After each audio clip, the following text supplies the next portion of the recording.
नमस्कार सम्पूर्णमा म पैसा घिमिरेको तर्फबाट हजुरहरूलाई आज सानो थोरै सिक्रेट कुरा लिएर आइरहेको छु है। ल हेर्नुहोस् सबैजना हाम्रो मेरीबासेको टिमको हुनुहुन्छ। म चाहिँ एकदम धेरै सानो हुँदादेखिको मैले मेरीबासे हेरेको थिएँ र आज म यही टिममा काम गर्दैछु। एकदम धेरै खुसी लागेको छ। हाम्रो दमन सर, सुरवीर सर, हाम्रो काजीबा अब दमन सरले सृष्टि गर्नुभएको मेरीबास चाहिँ फेरि 940 भागमा आएर जोडिसक्नु भएको छ। आज 938 उहाँ नानी चाहिँ नि 41 मा आएकी थिइन् हैन हजुर? अब यो करिब 19 वर्ष पुरा भइसकेको छ। हजुरहरूले आशीर्वाद दिइरहनु भएको छ। तर कहिले चाहिँ मेरीबास अझै छ र भन्नुहुन्छ क्या। अनि त्यति बेला चाहिँ चसक्क मन दुख्ने। अब जेनजीहरूलाई खेलाउनु पर्छ हाम्रो युवा अब पुस्ता। युवा पुस्ता आएकी छिन् जेनजी नानी।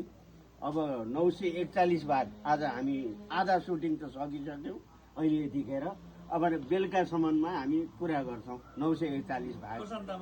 हजुरहरूलाई एकदमै अब निवेदन छ क्या। प्रत्येक मङ्गलबार 8:30 बजे यो मिडिया हब युट्युब च्यानलमा साया भण्डारी उनले राधिका नातिनी मेरो गोख्ते काजीकी नातिनी भएर खेलेकी छिन्। उनको सिन सक्यो।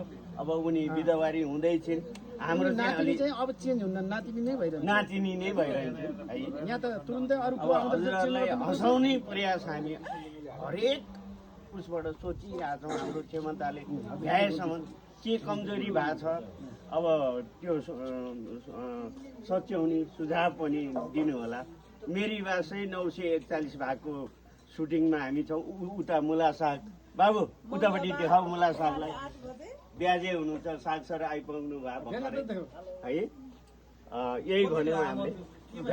यो लामो रहेछ यो प्रत्येक मङ्गलबार 8:30 बजे मिडिया हब अहिले टेलिभिजनमा होइन नि हजुर, फेरि झुकिनु होला। अहिले त्यो मिडिया हबको युट्युब च्यानलमा 8:30 बजे मङ्गलबार 8:30 बजे ल सुटिङ गरौँ ल। अब सुटिङमा लागौँ।